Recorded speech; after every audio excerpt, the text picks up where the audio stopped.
রাধে রাধে বন্ধুরা, সুপ্রভাত সকলকে। কেমন আছো তোমরা সবাই? আমাদের গল্পকথার নতুন আরও একটি ভিডিওতে তোমাদের সকলকে জানাই স্বাগতম। আশা করছি সকলে খুব ভালো আছো, সুস্থ আছো, আর আমরাও খুব ভালো আছি। আর আজকে ভিডিওতে সবার প্রথমেই তোমাদেরকে জানাই রাখি পূর্ণিমার অনেক অনেক শুভেচ্ছা। আসলে যদিও রাখি পূর্ণিমা হয়ে গেছে, তবুও আজকের দিনের যে ভিডিওটা শেয়ার করছি এটা ছিল হচ্ছে রাখি পূর্ণিমার দিন, অর্থাৎ শনিবার। তো ভিডিওটা তো তোমাদের কাছে একটু লেটে পৌঁছাচ্ছে, তাই শুভেচ্ছাটাও তোমাদের সাথে একটুখানি দেরি করেই শেয়ার করলাম। আর তোমরা কিন্তু অবশ্যই কমেন্টে জানিও রাখি পূর্ণিমার দিনটা কে কীভাবে কাটালে। আমার যেহেতু কোনো দাদা বা ভাই নেই, তাই রাখি পূর্ণিমা নিয়ে না আমার খুব একটা উদ্যোগ থাকে না। ওই ঠাকুরকে একটু রাখি পরাই, একটু ফল প্রসাদ দিই, এই অবধি। তবে যদি দাদা বা ভাই থাকতো তাহলে হয়তো দিনটা আরও বেশি ভালোভাবে কাটানো যেত, কিন্তু নেই, আর কি করা যাবে। তো দেখো, সকালবেলা উঠে প্রত্যেক দিনের যা কাজ, সেই কাজগুলোই না আজকে আরও তাড়াতাড়ি করতে হবে, কারণ আজকে না মার ওখানে সত্যনারায়ণ পুজো আছে। তো মার ওখানে তো যেতে হবে। তো সেই জন্য না বাড়ির সমস্ত কাজ তাড়াতাড়ি সেরে না 9টা থেকে 9:30টার মধ্যে চেষ্টা করছি বেরিয়ে যাওয়ার। নাহলে আবার দেখা গেল পুজো উপলক্ষে গেছি, কিন্তু আমি যাওয়ার আগেই পুজো কমপ্লিট হয়ে গেল, তখন সেটা আবার দেখতে কীরকম একটা বাজে লাগে না। তো সেই জন্যই না ঠিক করেছি একটু তাড়াতাড়ি করেই যাব। তো সেই জন্য সকালবেলা উঠে দেখো সমস্ত কাজ একদম ফুল স্পিডে করছি। আর আজকে সকালবেলা না একবারে এই যে সয়াবিন আলুর তরকারি এটাই করে নিচ্ছি। এইটাই এখন বলতে পারো আজকের বড় একটা তরকারি হবে, এইটা দিয়েই চলবে। তো এত সকালে যেহেতু রান্না করছি, তাই দুপুরে বাপির মতো একটুখানি তুলে রেখে না বাকিটাকে ফ্রিজে ঢুকিয়ে দেবো। না হলে এত সকালে রান্না করা তো যদি নষ্ট হয়ে যায় তাহলে রাত্রে আবার আমাদের ঠিকঠাক করে খাওয়া হবে না। তো চলো, এদিকে তো সয়াবিন আলুর তরকারিটা বসিয়ে দিয়েছি, আর এদিকে এই যে কৌশিক এখন স্নান করে ঠাকুরকে এই যে রাখি পরিয়ে দেবে। আর এই যে রাখি দুটো দেখছো না, ও গতকাল অফিস থেকে আসার সময় নিয়ে এসছে। আমাকে বললো শুধু তোমাকে আর বেরোতে হবে না, আমি যাওয়ার সময় ঠাকুরের ফল মিষ্টি সমস্ত কিছু নিয়ে যাচ্ছি। তো সেই মতো নিয়ে এসেছিলো। তো দেখো, ওখানে গোপুসোনাকেও রাখি পরানো হয়ে গেছে, এখানে কিন্তু কৃষ্ণ ঠাকুরকেও পরিয়ে দিচ্ছে। আর মানে রাধা মাধব বাড়িতে আনার পর এটা হচ্ছে প্রথম রাখি আর কি, প্রথম কৃষ্ণ ঠাকুরের হাতে যে রাখিটা পড়লো সেটা কিন্তু কৌশিকই পরিয়েছে। তো এইদিকে দেখো ওর কিন্তু পুজো দেওয়া কমপ্লিট হয়ে গেছে, আর সেই ফাঁকে আমার এখানে সমস্ত রান্নাও কমপ্লিট। এখানে সয়াবিন আলুর তরকারি, ডাল, ভেন্ডির একটু তরকারি করেছি, আর শাক ভাজা করেছি। এই দুটো হচ্ছে বাপির জন্য, কারণ বাপি তো ঝোল তরকারি তোমরা সবাই জানো খায় না।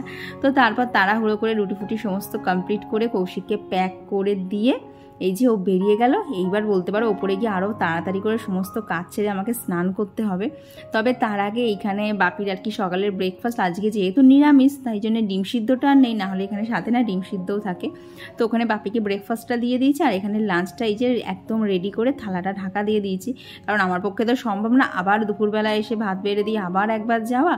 তো ওই জন্য একবারেই এখানে ঢাকা দিয়ে রেখে দিয়েছি। দিয়ে এই যে এখন রান্নাঘরটা ক্লিন করে নিচ্ছি। আর যেহেতু সকালবেলা আজকে না বেশি তো সেরকম রান্নাবাটি ছিল না, তো সেই জন্য না আজকে রান্নাঘরটা সকালবেলা দেখলাম খুব একটা নোংরা হয়নি। তো আজকে না পরিষ্কারটাও দেখলাম খুব তাড়াতাড়ি হয়ে গেছে। আর প্রত্যেক দিন যদি এরকম তাড়াতাড়ি পরিষ্কার করা যেত কি ভালোই না হতো, কিন্তু ওই যে সমস্ত রান্না যদি একদম পাই টু পাই করতে যাই এত নোংরা হয়, তখন রান্নাঘর পরিষ্কার করতেও অনেক সময় লাগে।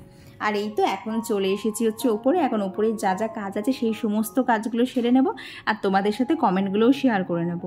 তো আমার গত ভিডিওতে টিঙ্কু মণ্ডল দিদিভাই লিখেছে যে আমি তোমার ওপর রাগ করেছি কারণ তুমি আমার কমেন্ট পড়ো না।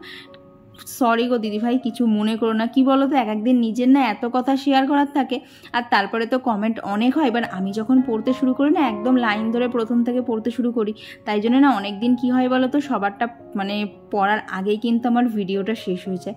তো সেই দিন না একটুখানি বাদ পড়ে যায়। তো প্লিজ কিছু মনে করো না। যেদিনকে একদম বলতে পারো হাতে সময় থাকবে সেদিনকে কিন্তু আমি সবার কমেন্ট পুরোপুরি পড়ার চেষ্টা করি। আর কমেন্ট করেছিল টুম্পা দিদিভাই। তো দিদিভাই লিখেছে তুমি খুব সুন্দর করে কাজ করো গো দিদি, থ্যাংক ইউ। আর জীবনের ওঠাপড়া থেকে দিদিভাই লিখেছে বনু তোমার ভিডিও দেখে অনেক কিছু শিখি, তাই সময় পেলেই তোমার ভিডিও দেখে নেই, থ্যাংক ইউ গো দিদিভাই। আর আসিফ ফারজানা থেকে ফারজানা দিদিভাই লিখেছে দিদিভাই তোমার সোফার সাথে ওই টেবিলটা বেশি মানাচ্ছিল, কিন্তু কিছু তো করার উপায় নেই। হ্যাঁ গো, একদম ঠিক ধরেছো। আমার ওখানে মানাচ্ছিল বলেই আমার রাখার ইচ্ছা ছিল, না হলে তো একটা টেবিল হলেই হলো, সেই নিয়ে অত কোনো মাথা ব্যথা নেই। কি বলো তো, এখন যদি বাড়িতে জিনিসটা না থাকতো তাহলে তো কোনো মাথা ব্যথাই থাকতো না, কিন্তু যেহেতু জিনিসটা ছিল তাই আমার ওপরে রাখার ভীষণ ইচ্ছা ছিল, কিন্তু হলো না, আর কি করা যাবে। আর তুমি লিখেছো না এত বেশি চাপ নিয়ে না অসুস্থ হয়ে পড়বে, এমনি কি বলো তো সেরকম কোনো চাপ থাকে না, সারাদিন টুকটুক করে নিজের মতো করে সমস্ত কাজই আস্তে ধীরে হলেও বা তাড়াতাড়ি হোক সমস্ত কিছুই করে নেয়, কিন্তু ওই যেদিন পিসি আসে না খুব চাপ পড়ে যায়।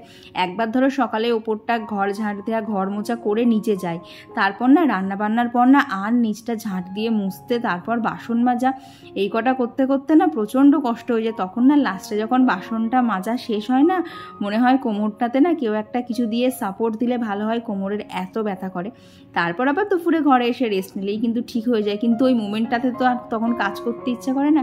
তারপর ধরো নিচের কাজ ছেড়ে ওপরে স্নান করা, পুজো দেওয়া, এইসব কিছু থাকে, তখন না একটুখানি চাপই হয়ে যায়।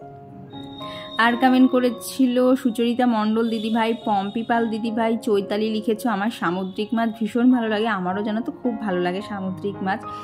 আর একটা দিদিভাই কমেন্ট করেছে দিদি টেবিলে ফাঁকা রেখে খুব সুন্দর লাগছে, মানি প্ল্যান্ট গাছটাও খুব সুন্দর, থ্যাংক ইউ গো। হ্যাঁ টেবিলটা ওইভাবেই সাজানোর ইচ্ছা ছিল, তো দেখলাম ইচ্ছা যতক্ষণ হয়েছে সাজানোটা করে ফেলাই ভালো। তো এদিকে দেখো ওপরের সমস্ত কাজ ছেড়ে একদম কিন্তু স্নান করে নিয়েছি, আর মাথাটা এত তেল তেলে হয়ে গেছিলো না, তো ইচ্ছা করেই বলতে পারো আজকে তাড়াতাড়ি করেই একটু শ্যাম্পু করেছি, যার জন্য যাতে ঠান্ডাটা না লেগে যায় না, একটুখানি সময় নিয়ে প্রায় ধরো 7-8 মিনিট মতো লেগেছে, চুলটাকে না পুরো শুকিয়ে নিয়েছি। নাহলে আমার তো ঠান্ডার দাঁত, আর এখন মোটামুটি ওই 9টা মতো বাজে, এত সকালবেলা তো অন্যদিন স্নান করি না, যদি ঠান্ডা লেগে যায় তো চুলটাকে একদম ভালোভাবে শুকিয়ে নিই। তো চলো এবার রেডিটা হয়ে নিই।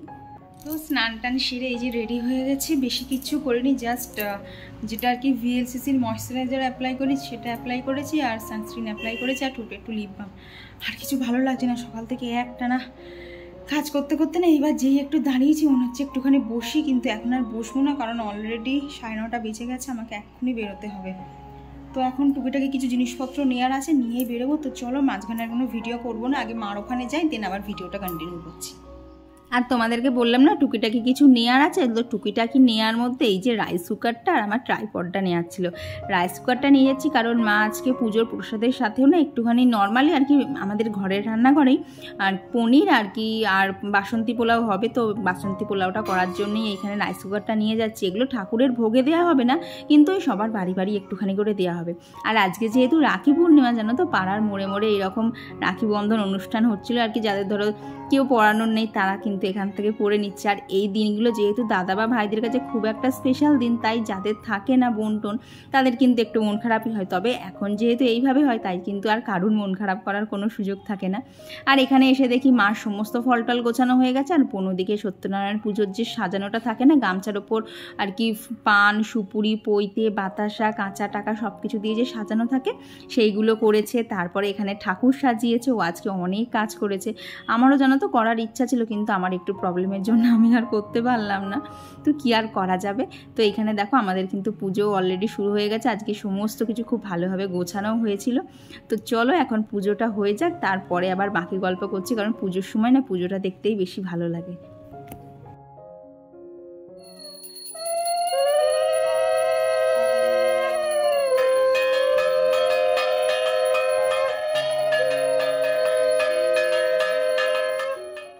আর আজকে রাধা মাধবকে যে নীল কালারের জামাটা পরে দেখছো না, জানো তো এই জামাটা মাই বানিয়েছে। তবে যদিও এখন মালা টালা পরানো আছে বলে খুব ভালো করে বোঝা যাচ্ছে না, তবে দাঁড়াও সন্ধেবেলার দিকে মা যখন সমস্ত মালা ঠাকুরের খুলে নেবে তখন তোমাদের সাথে শেয়ার করব।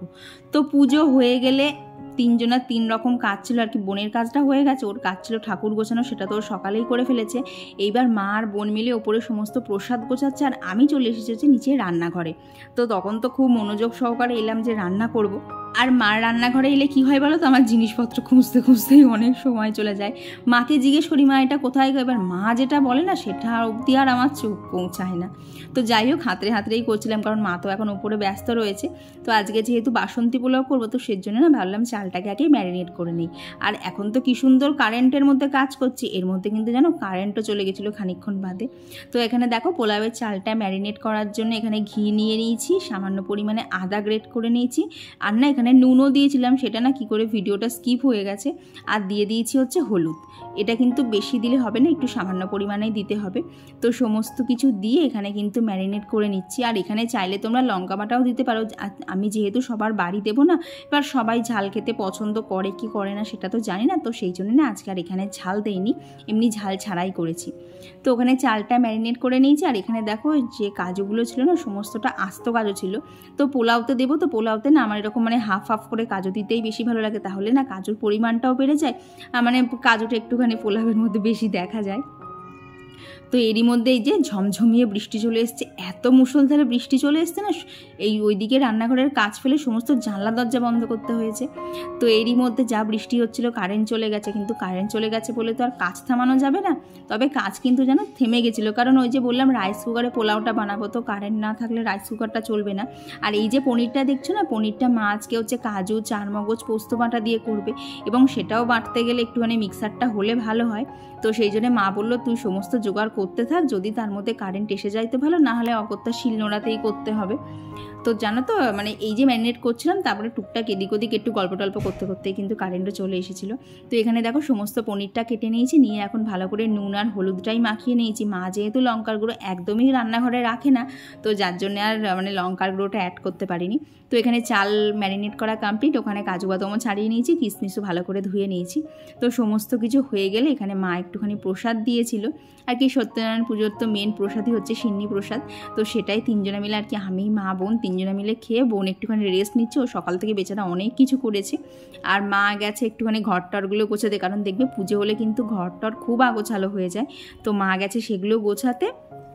আর আমি এখানে এই যে কারেন্ট আসার পর তাড়াতাড়ি করে পোলাওটা করছি, কারণ ধরো গ্যাসের যে রান্নাটা আছে ওটাকে কিন্তু শিলনোড়ায় মশলা বাটলেই হয়ে যাবে, কিন্তু পোলাওটা না এই রাইস কুকারটাই এত সুন্দরভাবে হয় না, তেমনি ঝরঝরে থাকে, আর কি জলের পরিমাণটাও ঠিকঠাক দিতে হয়, সব কিছু দিয়ে না খুব ভালো হয়। তো যার জন্য মা বললো যে তোকে এখন পনিরটা আগে করতে হবে না, তুই আগে পোলাওটা করে দে, পনিরটা পারলে আমিও করে নিচ্ছি, কারণ সমস্ত কিছু জোগাড় করাই ছিল, শুধু মশলাটা মিক্সারে দিতে হতো আর কি রান্নাটা করতে হবে এই যা। তো এখানে তো দেখতেই পেলে বাসন্তী পোলাও কীভাবে করলাম। আর এই রান্নাটা এখন এত কম বেশি আমরা প্রত্যেকেই কিন্তু রেসিপি জানি, তো সেই জন্য আর রেসিপি কিছু বললাম না, শুধু একটাই এক্ষেত্রে আর কি মাথায় রাখতে হয় যে আমি যতটা পরিমাণ চাল দেবো তার ডবল পরিমাণে জল দিতে হবে, তাহলেই কিন্তু পোলাও হবে একদম ঝরঝরে। আর না গরম অবস্থায় খাওয়ার চেষ্টাও করবে না, তাহলে একটু দলা পাকানো থাকে, তবে গরমটা বসে গেলে যেই একদম ঠান্ডা হয়ে যায় তখনই কিন্তু পোলাও ঝরঝরে হয়ে যাবে। তো ওদিকে পোলাওটা বসিয়ে দিয়েছি, ওদিকে আর তাকাতেই লাগবে না। তো এদিকে এই যে পনিরটাও এখানে হচ্ছে, আর তার সাথে এদিকে করছি হচ্ছে টমেটো, আমসত্ত্ব আর কাজু কিশমিশ দিয়ে একটা চাটনি, এটাও সবার মানে সবাইকে দেওয়া হবে আশেপাশের বাড়িতে। তো সেই জন্য মা বললো এই দুটো গ্যাস যতক্ষণ দুদিকে হচ্ছে তাহলে এদিকে চাটনিটা বসিয়ে দে। তো এই চাটনিটা তো আমি করতে খুব এক্সপার্ট, আর কি বাড়ি থাকলে এখানে আর তেঁতুলও অ্যাড করি, তবে মা বললো তেঁতুল দিতে হবে না, তেঁতুল ছাড়াই করতে। তো এখানে দেখো আমসত্ত্ব, কাজু কিশমিশ সমস্ত কিছু দিয়ে এই চাটনিটা করা হচ্ছে। তো চলো এদিকে রান্না করতে করতে আরও কমেন্ট কিছু শেয়ার করে নিই। তো আর আমার গত ভিডিওতে কমেন্ট করেছিল ঘরকন্যার হিসেল থেকে দিদিভাই, শুভঙ্কর মাইতি আইডি থেকে দিদিভাই, আর কমেন্ট করেছিল লাইফ আইডি থেকে প্রিয়া। তো দিদিভাই লিখেছে মেদিনীপুর থেকে তোমার ভিডিও দেখছি, থ্যাংক ইউ গো দিদিভাই। আর কমেন্ট করেছিল সায়নী গাঙ্গুলি দিদিভাই, জিনিয়া রয়, পিয়া, সায়ন্তিকা, চৈতালি, বেঙ্গলি বয় অয়ন আইডি থেকে দিদিভাই, দেবী আইডি থেকে দিদিভাই। আর কমেন্ট করেছিল কাবেরী সূত্রধর আইডি থেকে দিদিভাই। আর কমেন্ট করেছিল প্রিয়াঙ্কা দে দিদিভাই, অঙ্কিতা দত্ত দিদিভাই, ঘরকন্যা সুস্মিতা থেকে সুস্মিতা দিদিভাই। তো দিদিভাই লিখেছে যে অনেক দিন হয়ে গেল দুষ্টুকে দেখি না, কি বলো তো বেচারা এখন পড়া, স্কুল, আঁকা এইসব নিয়ে এতটাই ব্যস্ত, ও না সেরকম বাড়ির থেকে বেরোয় না, ওই অভি একটুখানি বেরোয়, আর ওকে আর সত্যি কথা বলতে আমরাও দেখতে পাই না, ও সারাদিন বাড়ির মধ্যেই থাকে। আর টিঙ্কু মণ্ডল দিদি আইডি থেকে দিদিভাই লিখেছে না যে ফ্রাইডে নিরামিষ কেন খায়, আসলে বাপির না ওই অনুকূল ঠাকুরের দীক্ষা নেওয়া, তো এবার বাড়িতে ধরো 3 জন মেম্বার, কি একজনের জন্য নিরামিষ করব, দুজনের জন্য আমিষ করব, সেই তো মানে ঠেকাঠেকি হয়েই যাবে। তো সেই জন্য শুক্রবারটাও আমরা নিরামিষই খাই। তো এইদিকে দেখো যে পোলাও করেছিলাম, সমস্ত পোলাও প্রসাদ সবার বাড়ি বাড়ি দিয়ে এসে আমরাও খেয়ে নিয়ে একটুখানি রেস্ট নিয়ে নিয়েছি দুপুরবেলা। আর এখন তোমাদের সাথে দেখা হচ্ছে হলো সন্ধেবেলা। তো দেখেছো জামাটা এইবার কি সুন্দর বোঝা যাচ্ছে, এই সম্পূর্ণ জামাটা কিন্তু মা নিজে হাতেই বানিয়েছে। মাকে তো বলেই দিয়েছি মা দুর্গাপুজোর জামাটা তুমিই বানিয়ে দেবা, এত সুন্দর বানানো হয়েছে। আর এখন ওই মোটামুটি 7টা 10-15 মতো হবে বাজে। তো কৌশিক অফিস থেকে চলে এসেছে, আজকে যেহেতু শনিবার তাই তাড়াতাড়ি চলে এসেছে। এসে মা ওকে একটুখানি প্রসাদই দিয়েছে, ও তো এটা খাবো না সেটা খাবো না এত করছিল, মা ওই জন্য একদমই অল্প ওকে প্রসাদ দিয়েছে। তো বসে বসে প্রসাদ খাচ্ছিল, এখানে মা আমি সবাই গল্প করছিলাম। তারপর এই যে বোন চলে এসেছে এখানে রাখি উপলক্ষে, রাখি আর দাদার জন্য একটা গিফট নিয়ে। প্রত্যেকবারই জানো তো আর কি, যবে থেকে কৌশিকের সাথে আলাপ হয়েছে প্রত্যেকবারই রাখিতে বোন কৌশিককে রাখি পরায়, ওর একবারও ভুল হয় না। তো কি বলো তো, ওরও তো অফিস থাকে, ও এবার না কিনে উঠতে পারিনি, তো সেই জন্যে সন্ধেবেলা বেরিয়ে গিফট রাখি সমস্ত কিছু একসাথে এই যে নিয়ে এসছে। আর রাখিটা কেমন লাগছে আর কৌশিকের হাতেও কেমন মানিয়েছে অবশ্যই কিন্তু জানিও। তো এই হচ্ছে আমাদের রাখি সেলিব্রেশন হয়ে গেল, আর এই যে গিফটও হয়ে গেল। তবে বোনের গিফটটা ডিউ আছে, যেহেতু আমিও বাজারে বেরোইনি আর কৌশিক তো একা একা কিনতেই পারবে না, তো সেই জন্য বোনকে বললাম তোর গিফটটা ডিউ থাক, চল তোকে পরে দিয়ে দেবো। তো এখানে এখন গিফট খোলা চলছে। দেখবে গিফট মানে এইরকম যখন র্যাপিং করা থাকে না, সব থেকে আনন্দ লাগে যে ভেতর থেকে কি বেরোবে সেটা জানার। তো কৌশিকের একটা বেল্টের ভীষণ দরকার ছিল, তো বোন দেখলাম এইবার বেল্টই দিয়েছে, আগেরবার পার্স দিয়েছিল। মানে কৌশিকের বেল্ট আর পার্স এই দুটো জিনিস আমার জানো তো সচরাচর কিনতে হয় না, টুকটাক এদিক ওদিক থেকে চলেই আসে। তো তারপর এখানে সবাই মিলে গল্প হচ্ছিল, তারপরে আমরা চলে গেছিলাম সোজা বাড়িতে। চলো পরে দেখা হবে। আবার অনেকক্ষণ বাদেই তোমাদের সাথে দেখা হচ্ছে। তো তখন দেখলে না বোন কৌশিককে রাখি পরালো, তো তারপর ওই সব করতে করতে না সোজা চলে গেছিলাম হচ্ছে আমরা বাজারে, কারণ তোমরা তো জানোই শনিবার মানেই আমাদের একটু বাজারে টুকিটাকি যা কেনার থাকে সেগুলো কিনে নিয়ে আসি। তো সেরকম আগে জানো তো কিছু ছিল না, শুধু আজকে চাল আর আটাটা আনতে হয়েছে, যেগুলো গতদিন না আর ব্যাগে জায়গা ছিল না যার জন্য আনতে পারিনি। তো যার জন্য এই দুটো জিনিস নিয়েছি, আর কিছু টুকটাক ওই সামনে তো জন্মাষ্টমী, তো ঠাকুরের কিছু টুকিটাকি জিনিসপত্র ছিল, তো সেইগুলোই সমস্ত নিয়ে আসা হলো।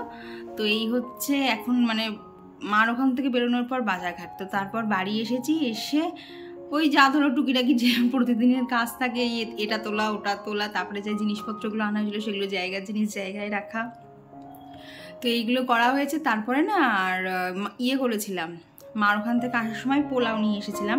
কৌশিক রাত্রিরে পোলাও খেলো, আর আমি না কি হয়েছে বলো তো, আজকে দুপুরবেলা পোলাও খেয়েছি, 2 রাউন্ড পোলাও রান্না করেছি, করে না আমার রাত্রে আর খেতে ইচ্ছা করছিল না, আমার জন্য আবার একটুখানি গরম গরম ভাত বসালাম। ভাত আর সকালে সয়াবিনের তরকারি করেছিলাম, উফ ওটা দিয়ে শান্তি করে একটু ভাত খেয়েছি। দিয়ে এই যে এখন ঘড়িতে বাজে হচ্ছে 10টা 20। আজকে আর বেশি লেট করিনি, কারণ আজকে তো শনিবার, কৌশিক তাড়াতাড়ি চলেও এসেছে। তো আজকে সমস্ত কাজ কমপ্লিট, এবার শুধু নিজের খাটে শুতে পারলেই হলো। মানে কি হয় বলো তো, দেখবা যে জায়গাটাতে শুয়ে না প্রত্যেক দিন একটা শান্তির ঘুম দেওয়া যায়, সেই জায়গাটা যতক্ষণ না পাওয়া যায় না ঠিক ঘুম আসতে যায় না। তো এখন ঘুমাবো না, এখন টিভিটা চালানো হবে, কারণ শনিবার মানেই তো আমাদের রাত জেগে সিনেমা দেখা হয়। কৌশিক দেখে, আমি মাঝখানে ঘুমিয়ে পড়ি, এটাই সত্যি। তো এখন এইসব চলবে। তো চলো আজকের ভিডিওটা এখানেই রাখছি। ভিডিওটা তোমাদের কেমন লাগলো অবশ্যই জানিও, ভালো লাগলে প্লিজ একটা লাইক করে দিও। তো চলো আজকের জন্য টাটা।